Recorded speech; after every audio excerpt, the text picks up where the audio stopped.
వర్షపాతం. తెలంగాణ రాష్ట్రానికి సంబంధించిన ఆ యొక్క సాధారణ వర్షపాతం వచ్చేసి మనందరికీ కూడా తెలిసిందే 919 mm. ఆల్రెడీ తెలంగాణ భౌగోళిక శాస్త్రంలో మీరు అందరూ కూడా చదివే ఉంటారు. సో 919 mm అనేది అన్ని కాలాలు కలుపుకొని అటు వానాకాలం, అట్ ద సేమ్ టైం యాసంగి పంటకి సంబంధించిన కాలము అండ్ ఏదైతే శీతాకాలము మరియు వేసవి కాలంలో ఈ 4 సీజన్స్లో కలిపి మన యొక్క సగటు వర్షపాతం నమోదు వచ్చేసి 919 mm అన్న సంగతి గుర్తుపెట్టుకోండి. అయితే ఈ యొక్క సాధారణ వర్షపాతం కంటే అధికంగా వర్షాలు అనేది నమోదైనాయా లేదంటే దానికంటే తక్కువ వర్షపాతం అనేది నమోదైందా అనేది ఈ సెషన్లో మనం డిస్కస్ చేసుకుందాం. 2022, 2023, 2023, 2024కి సంబంధించిన ఆ యొక్క వర్షపాతం అనేది నమోదు అనేది ఏ విధంగా జరిగిందనేది ఇప్పుడు మనం స్టార్ట్ చేయబోతున్నాం.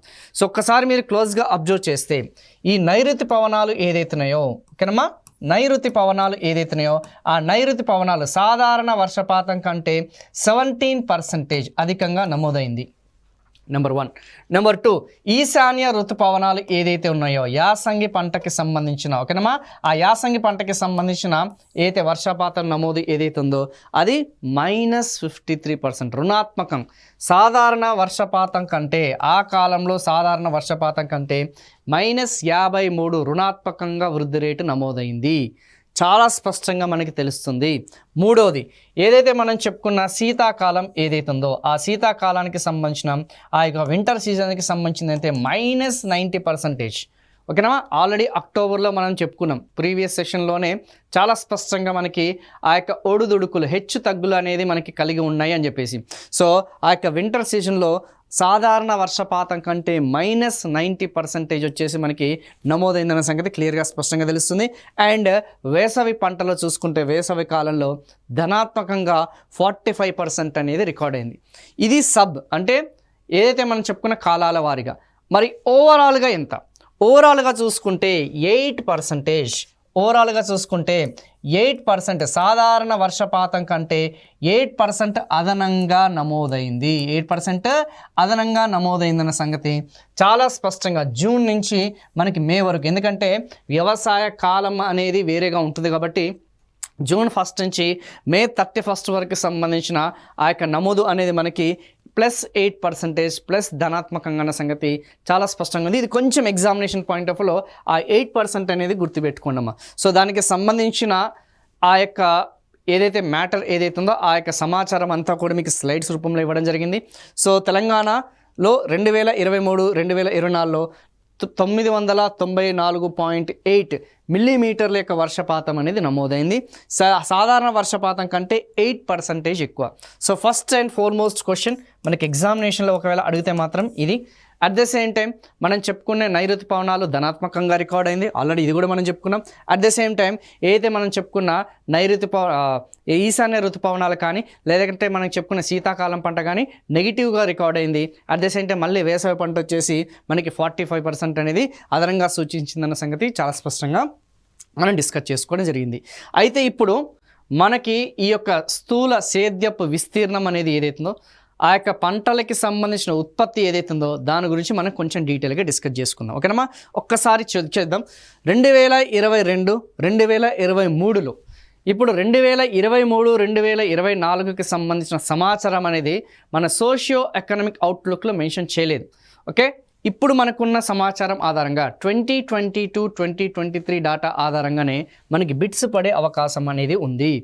సో గతంతో పోలిస్తే అంటే 2021, 2022తోని 2022, 2023తో పోలిస్తే ఆ యొక్క వివిధ సీజన్లో వర్షపాతం మొత్తం స్థూల విస్తీర్ణ ప్రాంతం అనేది ఏదైతుందో గ్రాస్ సోన్ ఏరియా అంటాం, సేద్యపు భూమి అనేది 3.5% అనేది వృద్ధి రేటు చెందింది.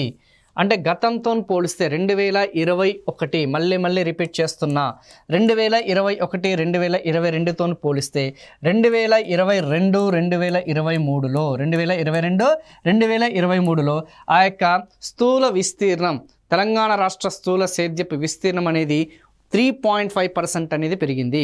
అండ్ యాసంగి సీజన్లో చూసుకుంటే 2021, 2022లో 56 లక్షల ఎకరాలు కాగా 2022 2023 నాటికి 75 లక్షల ఎకరాలకి గణనీయంగా పెరిగింది. సో వానాకాలపు పంట కంటే ఈ యాసంగి పంటలో విస్తీర్ణం అనేది పెరిగిందన్న సంగతి గుర్తుపెట్టుకోండి. పర్యావసనంగా ఓవరాల్గా టోటల్ మొత్తంగా చూసుకుంటే మొత్తం స్థూల విస్తీర్ణం అటు యాసంగి పంట, అటు వానాకాలపు పంట, అటు వేసవకాలపు పంటలు చూసుకుంటే ఈ 3 పంటలు చూసుకుంటే ఓవరాల్గా 222 లక్షల ఎకరాలకి పెరిగింది. మొత్తం స్థూల సేద్యపు విస్తీర్ణం 2022 2023లో 222 లక్షల ఎకరాలకి పెరిగింది. 2021లో కేవలం 198 లక్షల ఎకరాల స్థూల సేద్యపు విస్తీర్ణం కలిగిన ఆ యొక్క తెలంగాణ రాష్ట్రం 2022కి వచ్చేసరికి 222. సో ఇది కొంచెం లాజికల్గా గుర్తుపెట్టుకోవడానికి ప్రయత్నించండి. ఓకే, ఖచ్చితంగా ఎగ్జామినేషన్ పాయింట్ ఆఫ్ లో ప్రస్తుత తెలంగాణ రాష్ట్ర సేద్యపు విస్తీర్ణం ఎంత అని అడిగితే మాత్రం 222 అన్న సంగతి కొంచెం గుర్తుపెట్టుకోవడానికి ప్రయత్నించండి. Maybe general studies point of వ్యూలో ఎగ్జామినేషన్లో మ్యాక్సిమం దీని మీదే బిట్టుపడే అవకాశం ఉంది. ఓకేనా, ఖచ్చితంగా ఎంత వృద్ధి చెందింది అనేది కొంచెం గుర్తుపెట్టుకోండి. అండ్ ఓవరాల్గా టోటల్ గ్రాస్ జోన్ ఏరియా అనేది కూడా కొంచెం గుర్తుపెట్టుకోవడానికి ప్రయత్నించండి. ఓకే, సో 2021 2022 మరియు 2022 2023లో స్థూల సేద్యపు సాగు భూమి వానాకాలం మరియు యాసంగి సీజన్లో చెప్పుకోదగ్గ అభివృద్ధిని సూచిస్తుంది. So positive growth rate record అయిందన్న సంగతి ఇంత ముందే మనం చెప్పుకున్నాం. 3.5% గ్రోత్ రేట్ రికార్డ్ అయిందన్న సంగతి చాలా స్పష్టంగా చాలా క్లియర్గా ప్రీవియస్ స్లైడ్లో మీకు చెప్పినా కదా. సో ఆ 3.5% అనేది ఆ గ్రాస్ జోన్ ఏరియా స్థూల సేద్యపు సాగు భూమి అనేది చాలా క్లియర్గా మనకి తెలుస్తుంది. సో ఓవరాల్గా నేను చెప్పిన అంశాలు ఏదైతున్నాయో నేను ఏదైతే ఆ యొక్క రెడ్ మార్క్ అనేది ఎక్కడ పెడుతున్నానో దాని మీదనే దృష్టి పెట్టండి. సో ఇక్కడ మీరు క్లోజ్గా అబ్జర్వ్ చేస్తే 2021 2022తో పోలిస్తే ఎంత పెరిగింది? 3.5% అన్నాం కదా. 3.5% 222 lakh ఎకర్స్ 200 అంటే దాదాపు 2.2 కోట్ల ఎకరాలన్న సంగతి క్లియర్గా మనకి ఇక్కడ తెలుస్తుంది. అయితే మనం యొక్క పంట కాలాలు మేజర్ ప్రధానమైన పంట కాలాలు మన తెలంగాణ రాష్ట్రంలో వచ్చేసి ఫస్ట్ వన్ వానాకాలపు పంట అంటాం, రెండవది వచ్చేసి మనం యాసంగి పంట అంటాం. మరి వానాకాలపు పంటలో అత్యధికంగా స్థూల సేద్యపు విస్తీర్ణం ఉందా, లేదంటే యాసంగిలో మనకి అత్యధికంగా స్థూల విస్తీర్ణం అనేది ఉందంటే చాలా స్పష్టంగా ఇక్కడ మనకు తెలుస్తుంది. ఆల్మోస్ట్ మనకి రెండు కూడా చూసుకుంటే మనకి ఈ యొక్క 2021లో చూసుకున్నా కానీ లేదంటే 2022లో చూసుకున్నా కానీ వానాకాలపు పంట అనేది ఓకేనా స్థూల సాగు విస్తీర్ణం అనేది అత్యధికంగా ఉంది. సో ప్రధానంగా చూసుకుంటే మనం నైరుతి పవనాల మీదనే అత్యధికంగా ఆధారపడుతున్నాము. ఎక్కువగా అధిక శాతం మంది రైతులు జూన్ జూలైలోనే అధికంగా పంటలు అనేది వేస్తారన్న సంగతి, పంట నాట్లు వేస్తారన్న సంగతి ఇక్కడ చాలా స్పష్టంగా మనకి తెలుస్తుంది. సో గతంతో పోలిస్తే ఆ యొక్క వానాకాలపు పంట అనేది కూడా పెరిగింది. గతంతో పోలిస్తే ఆ యొక్క యాసంగి పంట కూడా స్థూల సేద్యపు విస్తీర్ణం అనేది పెరిగింది. అండ్ ఓవరాల్గా కూడా పెరిగిందన్న సంగతి చాలా స్పష్టంగా మనకి ఇక్కడ తెలుస్తుంది. ఓకేనమ్మా, very very very very important. So యాసంగి పంట అయినా వానాకాల పంట అయినా 2021 డాటా మాత్రమే మనకుంది, అది కొంచెం గుర్తుపెట్టుకోండి. 2021 2022 డాటా అవైలబుల్గా ఉంది, అది కొంచెం గుర్తుపెట్టుకోవడానికి ప్రయత్నించండి. ఓకేనా, సో మనకున్న సమాచారం ఆధారంగానే మనం చాలా స్పష్టంగా ఇక్కడ తెలుస్తున్నాం. అయితే ఇప్పుడు ఏ యొక్క పంట అనేది అత్యధిక విస్తీర్ణం కలిగి ఉంది? సో ఆబ్వియస్లీ వానాకాలపు పంట అయినా సరే యాసంగి పంట అయినా సరే డామినేట్ చేసేది, ఆధిపత్యం అనేది చెలాయించేది వరి. ఆ యొక్క వరి ధాన్యాలు ఏదైతే ఉన్నాయో వరి పంట అనేది అత్యధిక శాతం ఏదైతే ఉందో ఆ పంట ఆ విస్తీర్ణం అనేది కలిగి ఉందన్న సంగతి చాలా స్పష్టంగా తెలుస్తుంది. సో ఇక్కడ కనిపిస్తుంది కదా, గ్రాస్ జోన్ ఏరియా స్థూల సేద్యపు భూమి ఏదైతే ఉందో 44% గత కొన్నేళ్ళుగా వరి విస్తీర్ణం అనేది పెరుగుతూ వస్తుందన్న సంగతి క్లియర్గా స్పష్టంగా మనకి తెలుస్తుంది. అండ్ రెండోది వచ్చేసి పత్తి కూడా. సో ఏదైతే మనం చెప్పుకున్న వానాకాలపు పంటలో చూసుకుంటే మనకి రెండు డామినేషన్స్ వచ్చేసి వరి మరియు పత్తి అన్న సంగతి క్లియర్గా తెలుస్తుంది. సో ఒకప్పుడు 33 ఉండేది, ఇప్పుడు 34. అంటే గత కొన్నేళ్ళుగా ఈ యొక్క నైరుతి పవనాలలో వానాకాలపు పంటలో చూసుకుంటే వరి మరియు పత్తి అనేది డామినేట్ చేస్తుంది, ఆధిపత్యం చెలాయిస్తుంది. ఇది కాకుండా మనకున్న ఆ మొక్కజొన్న ఏదైతే ఉందో మేజ్ కార్న్ అనేది కూడా చూసుకుంటే ఈ మూడు పంటలు కలిపి చూసుకుంటే దాదాపు 75% పంటల యొక్క విస్తీర్ణం అనేది కలిగి ఉంది.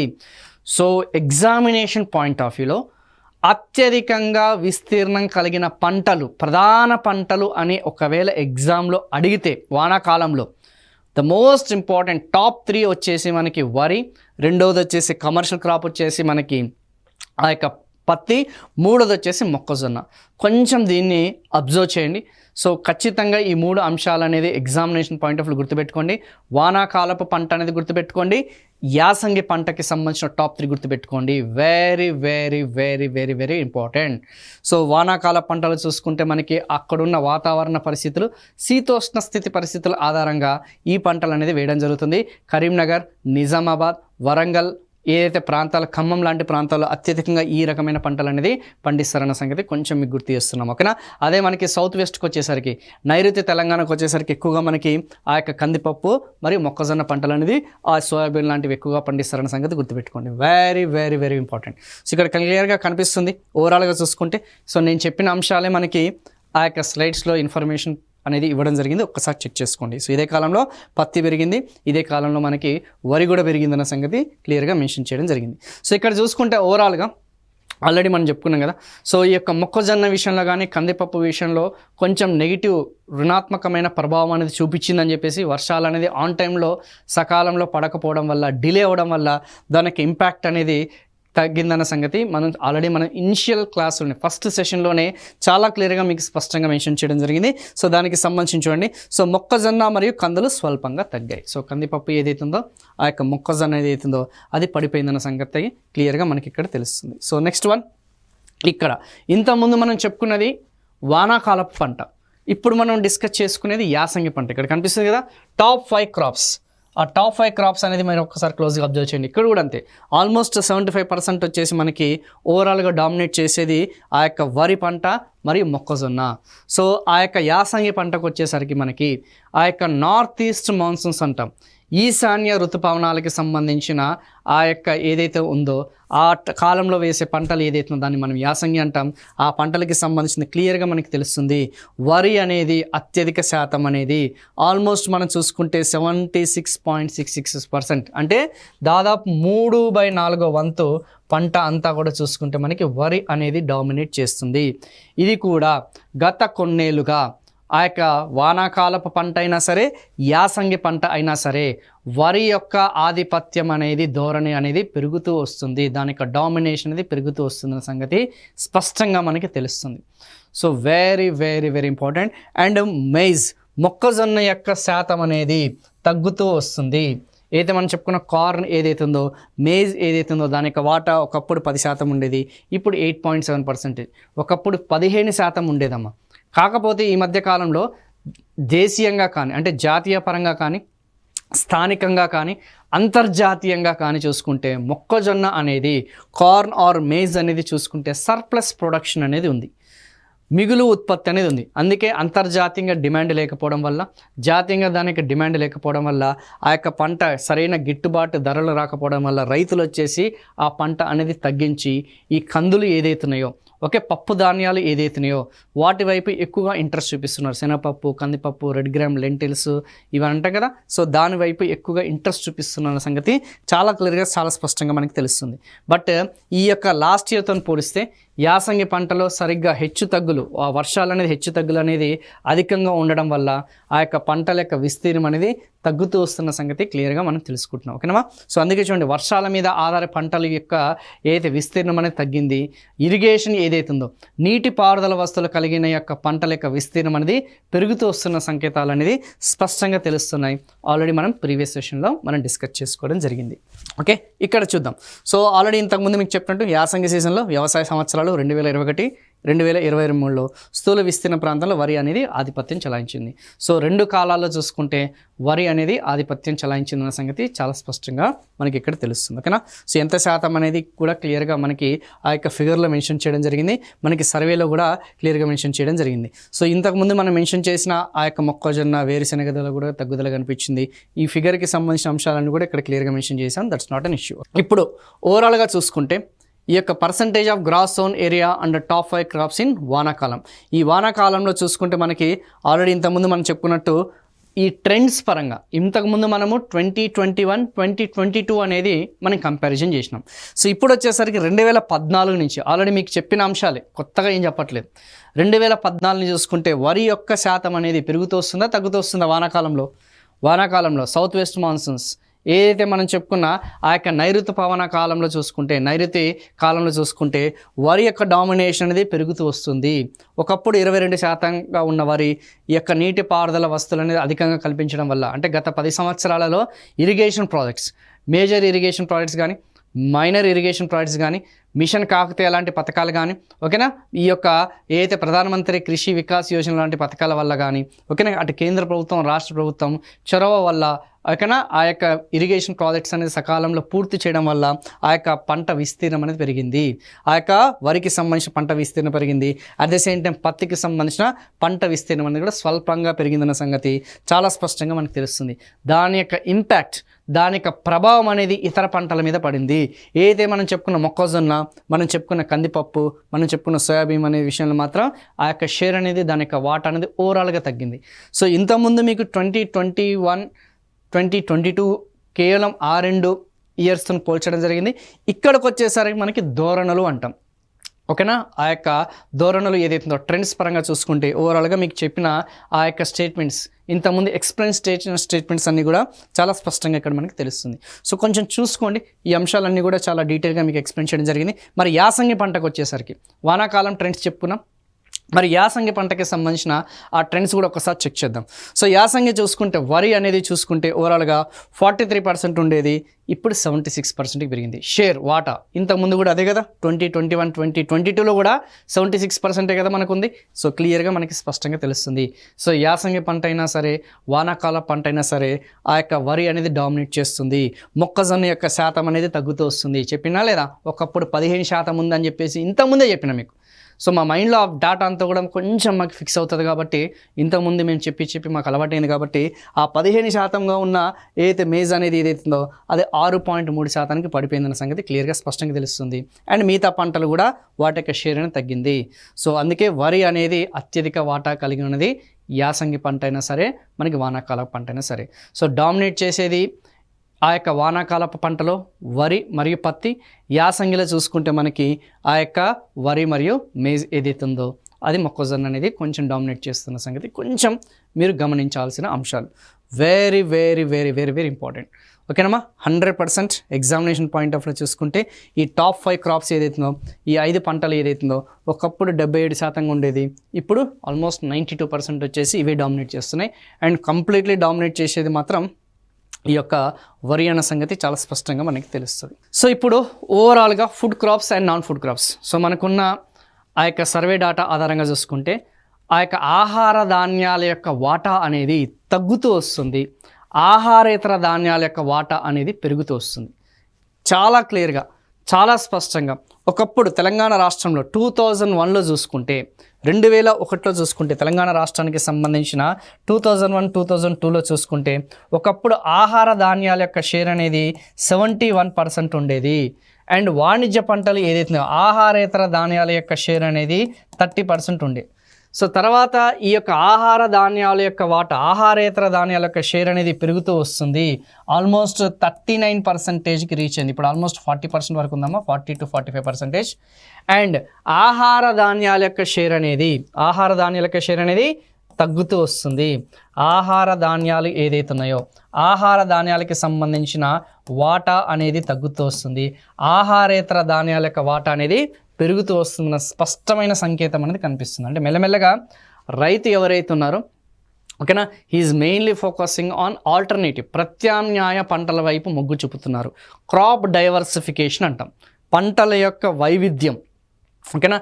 ఎక్కడైతే మనకి అధికంగా లాభాలు అనేది వస్తాయో, ఎక్కడైతే అధికంగా గిట్టుబాటులు వస్తాయో, లైక్ ఆహారేతర ధాన్యాలు అంటారు కదా సార్, మరి ఏ రకమైన పంటలు అంటే నూనె గింజ పంటలు, ఓకేనా. నూనె గింజలు అంటాం, ఎడిబుల్ ఆయిల్స్ అంటాం, వంట నూనెలు అంటాం, వెజిటబుల్ ఆయిల్స్, వీటి వైపు ఎక్కువగా ఈ మధ్య కాలంలో చూసుకుంటే 2024-25లో 1,00,000 ఎకరాల యొక్క ఆయిల్ పామ్ సాగు అనేది టార్గెట్ లక్ష్యంగా పెట్టుకోవడం జరిగింది. సో దానికి తగ్గట్టుగా మేము రాయితీలు కూడా ఇస్తామని చెప్పేసి చాలా స్పష్టంగా మెన్షన్ చేయడం జరిగింది.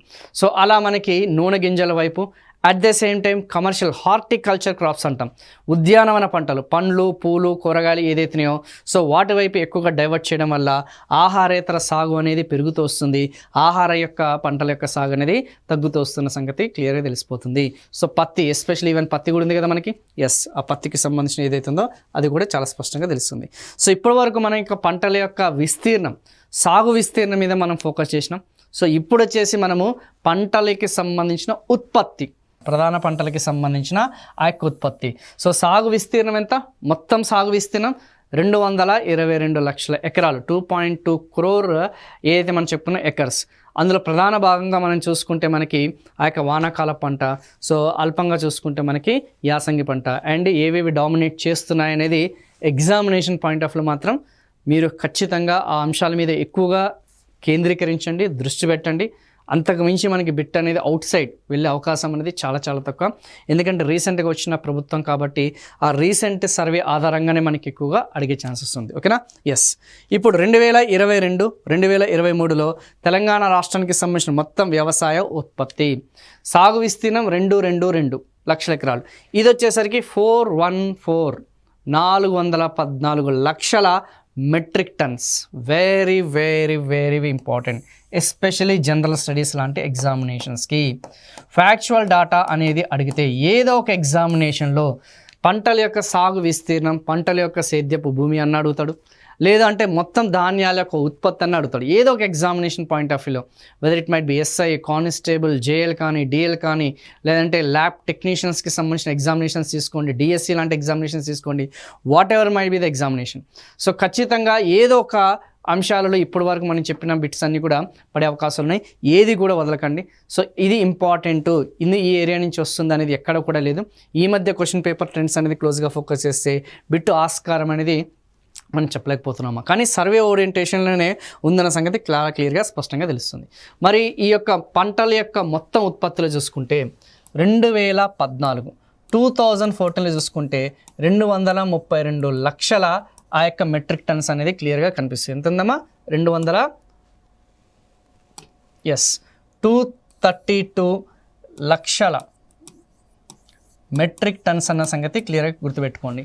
అదే 2022కి వచ్చేసరికి, 2022కి వచ్చేసరికి 414 లక్షల మెట్రిక్ టన్ అన్న సంగతి క్లియర్గా స్పష్టంగా తెలుస్తుంది. So very very very very important. So 2014తో పోలిస్తే ఎంత శాతం పంటల యొక్క ఉత్పత్తి అనేది పెరుగుదల నమోదైంది? 52%. ఎంత శాతం అమ్మా? 52%. సో 2014 రాష్ట్ర ఆవిర్భావం, ఓకేనా, స్టేట్ ఫార్మేషన్ దగ్గర నుంచి అప్పటికి ఇప్పటికి మొత్తం పంటల యొక్క ఉత్పత్తి, ఓకేనమ్మా, పంటల యొక్క ఉత్పత్తి 52% పెరుగుదల నమోదైన సంగతి చాలా స్పష్టంగా తెలుస్తుంది. మొత్తం ఆహార ధాన్యాల ఉత్పత్తులు డామినేట్ చేసేవి, ఆధిపత్యం చలాయించే ఆ యొక్క పంటలు అనేవి 3 ప్రధాన పంటలు అనేది కలిగి ఉన్నాయి. అందులో వరి, ఆల్రెడీ మనందరికీ తెలిసిందే వరి, రెండవది వచ్చేసి పత్తి, మూడవది వచ్చేసి మొక్కజొన్న. మళ్ళీ రిపీట్ చేస్తున్నా, వానాకాలపు పంటలో ఏది డామినేట్ చేస్తుంది? వానాకాలపు పంటలో వరి మరియు పత్తి డామినేట్ చేస్తుంది. అట్ ద సేమ్ టైం యాసంగి పంటలో అదే వరి, అదే మొక్కజొన్న. సో ఈ 3 పంటలు కలిస్తే దాదాపు 3/4, 3/4 వంతు వాటా అనేది, 3/4 మొత్తం టోటల్ ప్రొడక్షన్ చూసుకుంటే ఉత్పత్తులు దీని యొక్క షేర్ అనేది అత్యధికంగా కలిగి ఉందన్న సంగతి చాలా స్పష్టంగా మనకి తెలుస్తుంది. సో వరంగల్ ఏదైతే మనం చెప్పుకున్న సెంట్రల్ పార్ట్ ఏదైతే ఉందో ఎక్కువగా కమర్షియల్ అనేది ఎక్కువగా పంటలు పండిస్తుంటారమ్మా. అట్ ద సేమ్ టైం ఇంతకుముందు మనం చెప్పుకున్న ఆ యొక్క గోదావరి కృష్ణా బెల్ట్ ఏదైతే ఉందో ఎక్కువగా మనకి వరి అనేది అత్యధికంగా సాగులో ఉందన్న సంగతి కొంచెం గుర్తుపెట్టుకోండి చాలు. సో నాకు తెలిసినంతవరకు కాంప్రహెన్సివ్గా చదువుకోవాలి. ఓవరాల్గా మనకి సమగ్రమైన సమాచారం అనేది మన దగ్గర కలిగి ఉంటే ఖచ్చితంగా ఇవన్నీ కూడా ఆర్థిక వ్యవస్థకి సంబంధించిన అంశాలన్నీ కూడా చాలా చాలా ఈజీగా, చాలా స్పష్టంగా మనకు అర్థమవుతాయి. ఎగ్జామినేషన్కి వెళ్ళే ముందు ఒక్కసారి మీరు రివిజన్ చేయడానికి ప్రయత్నించండి. ఒక్కసారి రివ్యూ అంటే కదా, రివిజన్ ఏదైతే ఉందో దాని మీద ఎక్కువగా ఫోకస్ చేయండి. ఎందుకంటే మొత్తం కూడా డేటా ఆధారంగా ఉంటాయి కాబట్టి మా యొక్క విశ్లేషణ అనేది మీరు కొంచెం రన్నింగ్ నోట్స్ రాసుకుంటూ కొంచెం దాన్ని ఎప్పటికప్పుడు కూడా అప్డేట్ చేసుకుంటూ, ఇటీవల కాలంలో చూసుకుంటే current affairs point of view చూసుకుంటే అధికంగా ఉంది కాబట్టి ఆ యొక్క అప్డేషన్స్ అనేది మనకి చాలా చాలా ఇంపార్టెంట్. ఓకేనమ్మా?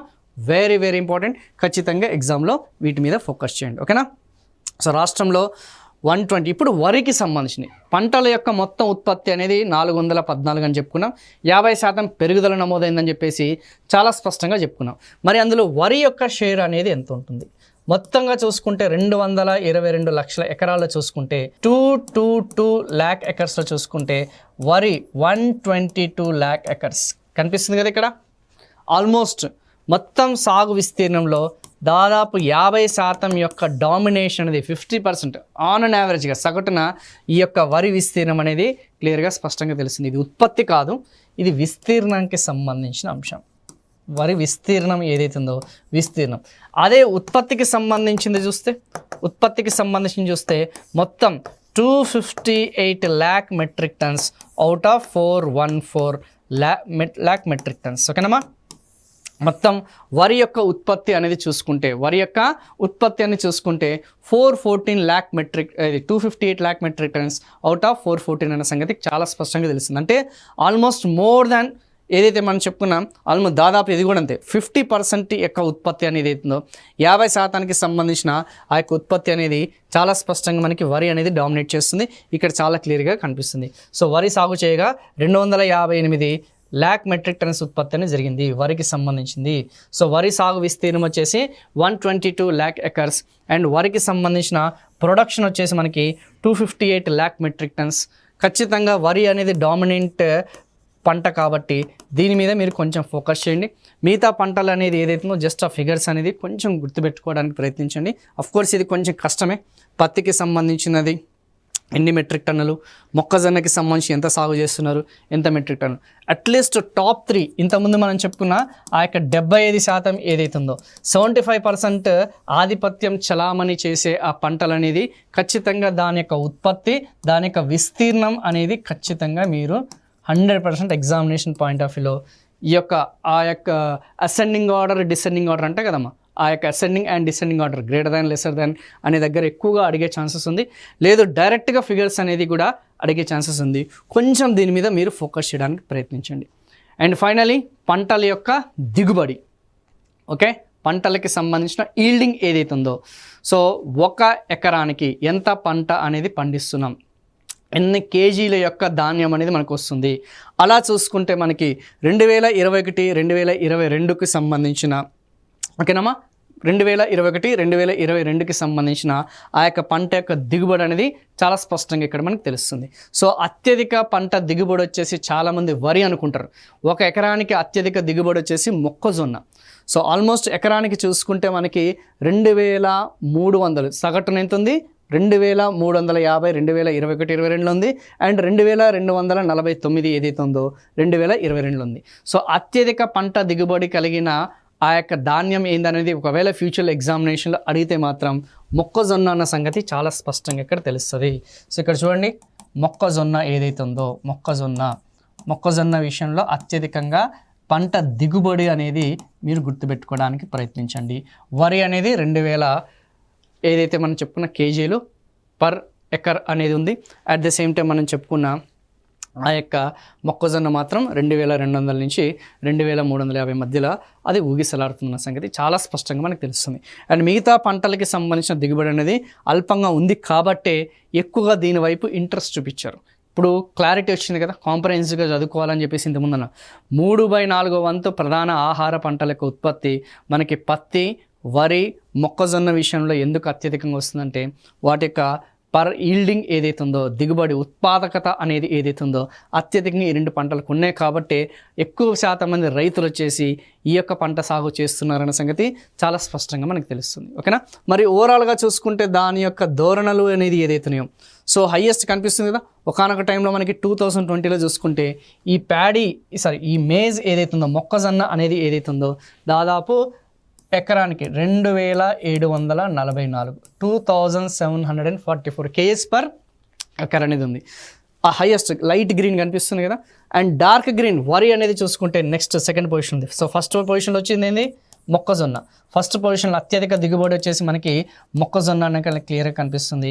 అండ్ వరి అనేది ఏదైతే ఉందో, బియ్యం అనేది ఏదైతే ఉందో అది సెకండ్ పొజిషన్ ఉందన్న సంగతి చాలా స్పష్టంగా తెలుస్తుంది. మిగతా అన్ని కూడా చిన్న చిన్న అంశాలే. సో హోప్ ఈ యొక్క సెషన్ అనేది మ్యాక్సిమం ఆ యొక్క స్థూల సేద్యపు విస్తీర్ణం అండ్ పంటలకి సంబంధించిన ఉత్పత్తి, పంటలకి సంబంధించిన దిగుబడి అండ్ వర్షపాతం. ఈ 4 ఉప అంశాలు అంశాలన్నీ కూడా ఈ సెషన్తోని ఫినిష్ చేస్తున్నాను. Thank you so much.